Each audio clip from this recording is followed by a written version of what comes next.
my successful lions out there, I'm back. Today, like I said, we're doing a video. Reginald Lewis, $1 billion man, straight out the mud. You know, it's called "Why Should White Guys Have All the Fun?" He created $1 billion empire straight out the mud. Like I said, he's from Baltimore. Went to Virginia State, and through hard work and dedication, he was able to go to Harvard Law School and become one of the prestigious law firm that he ran, you know, on his own, and of course a great team of people. The reason why I'm doing this is because we're speaking about finances throughout the whole video, and I just figured, like I said, I always like to tie everything up like a bow. And this is a great read, pretty long. Speak about his life, his deals. It's like an autobiography, pretty much. His life is definitely not boring to any means. You know, he comes from nothing, but he had love, he had discipline, he had courage, he had goals, and he didn't let anybody say no. And that's what I try to teach you guys. Even before I read this book, I have that mentality, you know.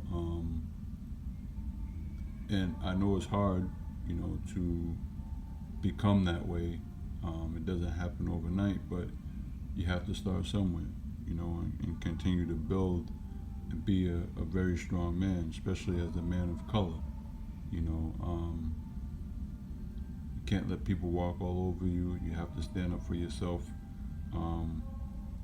when times warrant it, and you have to, you know, play your role when times warrant it. You know what I mean?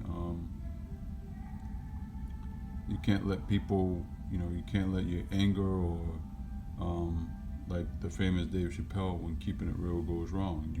You gotta know when to move and when not to move. And at the end of the day, you have the last laugh, and that's what it's about, having that last laugh. You know what I mean? And you know, being one with the Lord will get you there. You know, I'm just gonna read a few pages that stuck out to me, that I feel people need to see. All right. This one, let's see. This is chapter 3. It says, "I'm going to be a millionaire at Virginia State." He went to Virginia State.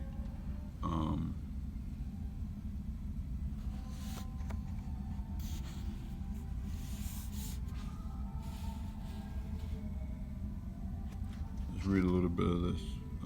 He could be a very difficult person.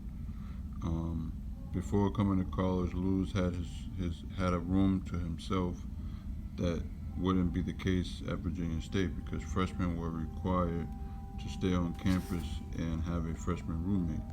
He had a hard time with roommates, Lewis' mother recalls. He had his own way of doing things, and they had their way. Eventually, he moved off campus and got his own place.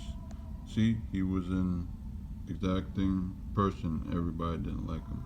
Lewis' first roommate was Linwood Hart, a homeboy who lived about 4 blocks away from Lewis in Baltimore and played football with opposing Edmondson High School. They knew each other well enough to have developed a nodding acquaintance, although Hart today vividly remembers knocking quarterback Lewis out of a high school football match. You know, and I like to say a little bit about that. A lot of people, you know, who are successful or on a path to success, some people say, you know, you're arrogant, you're this, you're that, you're hard to get along, you're hard to please. You know, that just comes with the territory, man. You like things. It doesn't mean, you know, you're selfish or anything like that. You like things a particular way, and it's for a particular reason. You know what I mean? If you're on your way to becoming a millionaire or a billionaire, and somebody don't want to get down with your program, hey man, kick rocks, man. Go be along somebody else that's not doing the things I'm doing and just letting you run all over them. That's not gonna happen here. So there's one particular thing that I want to look at here too.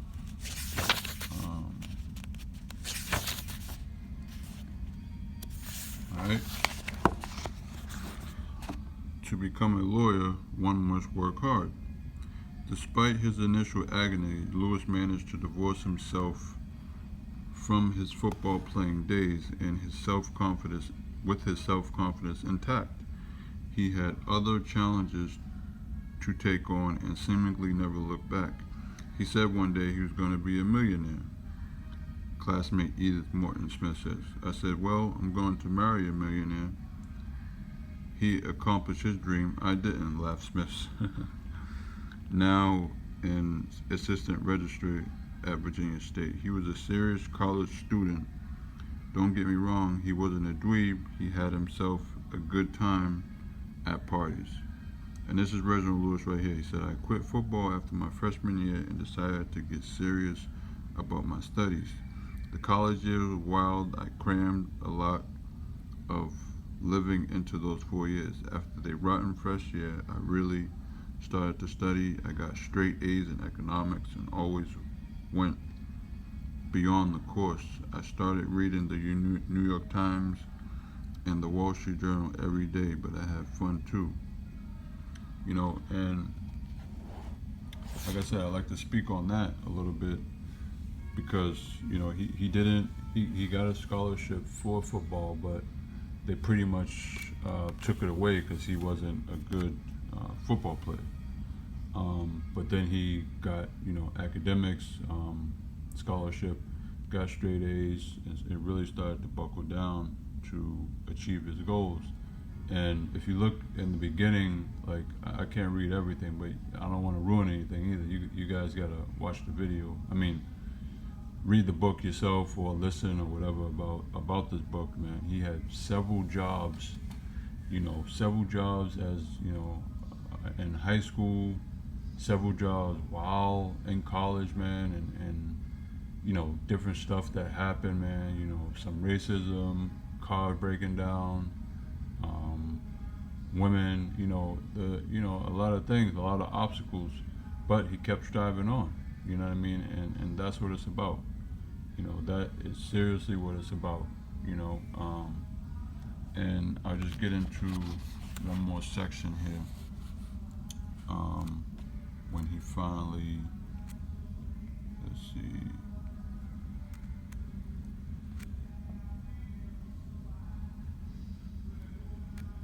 let's go.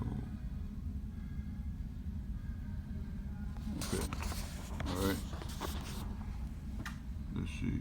No application needed, breaking down the doors of Harvard Law. Unbeknownst to Lewis, his goal of becoming a Harvard Law School student was something the creators of the summer program had given considerable thought to. The expressly forbidden. The program was brainchild of Lewis Loss, a law school professor who later got Lewis interested in corporate takeovers, alarmed by the paucity of African Americans in law schools and in the legal community in general. Loss and a few other law school professors, including Frank E.A. Sander, pressed Harvard to establish a program to acquaint black college students with legal study, perhaps mindful that Harvard Law School highest ranking full-time black facility member was on assistant reference librarian named George Strait. The school went along with Law's suggestion. The Rockefeller Foundation agreed to fund the program, which provided room and board along with a $500 stipend. All right, and yeah, he ended up getting into Harvard Law School through the summer program, but there was several people that he went up against, like right here. He said, I was rated either number 1 or 2 or out of the 40 or 50 outstanding students who competed that summer. You see what I mean? So it was up to 50 students, and he ended up getting into law and into Harvard Law. You know what I mean? And, you know, he believed in himself. Let me see right here. Let's see. Um, there had never been a summer law program for minority students before 1965, so Lewis was the first and probably the last program participant with the chapter, the chapter to argue that the program should be a launching pad for admission. Sanders listened attentively, giving no indication one way or the other of being swayed by the glib, confident, aspiring lawyer. After lunch, Lewis left the restaurant disappointed at not having gotten an affirmative response on the spot. He loved to win, but could cope with his plans going awry. As long as he'd expended maximum effort, he maintained this attitude throughout his life. In later years, when one of Lewis's two daughters would bring home an average grade from school, Lewis would simply ask, "Did you do your best?" If the answer was yes, the issue was closed as far as he was concerned. Up to a point, the former quarterback really did believe that winning or losing was secondary to how one played the game. I'm gonna end it there, man. Just to recap like that, man. He ended up being top out of those 50 in a summer program that was the first time they did that program. So he got accepted into Harvard without having to, go through, application or I don't have the money and stuff like that. He got grants, went to Harvard and really put on, and got great grades and, didn't settle with, I'm just going to be a jock and be an athlete.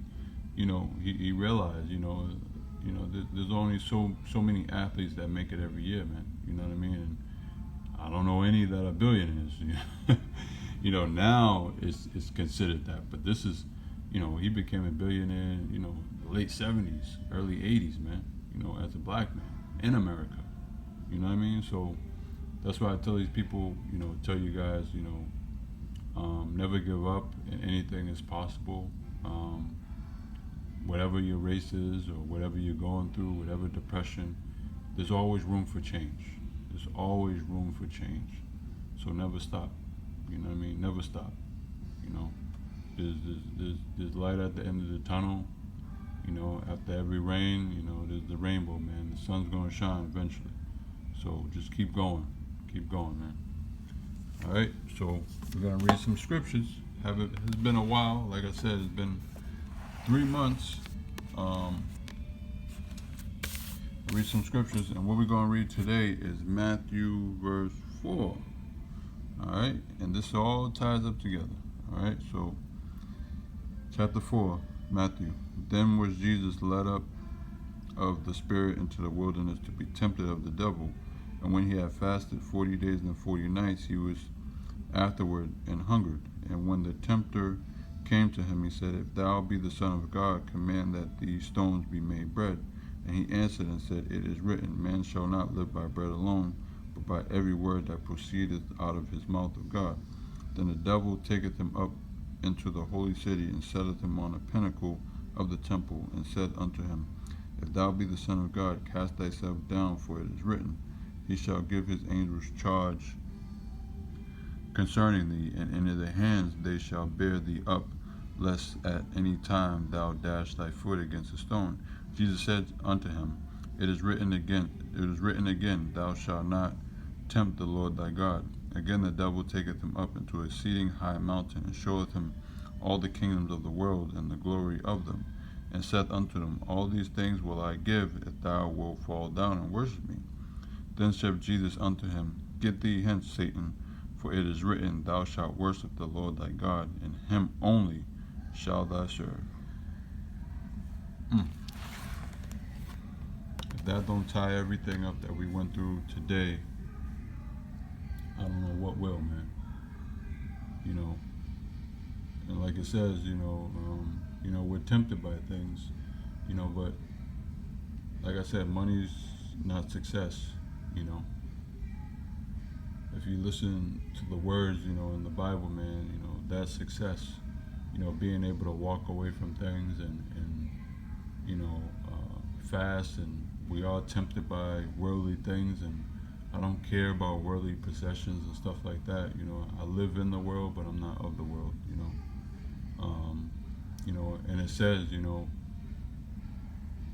what does it, tempteth a man to gain the whole world and lose his soul? You know what I mean? So yeah, money is a tool, but it's used, to get yourself, financial security and be able to help people and, bring people up and not put people down, And that's that, I appreciate you guys. Episode number 11. Why should white guys have all the fun? And I did a couple clips. Hope you guys like it. Yeah, man, why,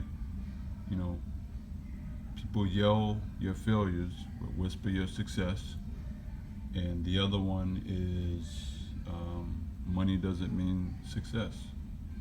All right, I appreciate you guys. Stay tuned for more videos. I think in July I'm gonna do a 30 for 30, man. I think I'm gonna do a video every day, one of these months, either July or August. Summertime. It's Leo season, my birthday, so I want to give you guys some great content, man. Do something every day, 5-10 minutes, give you guys some motivation, and just keep hitting y'all with videos, man. Building up my subscribers. You'll see me start from the bottom to the top. I think we like 63 videos in. This will make 66 or 67, something like that. So, and it's been almost a year now. Almost a year. Keep hitting y'all in the head, man, with great content, man. Hope you guys appreciate it. All right, all my successful lions out there. Stay up, stay shining, stay smiling, and shine on them, man. Shine on them. Peace. Be blessed. Till next time. We out.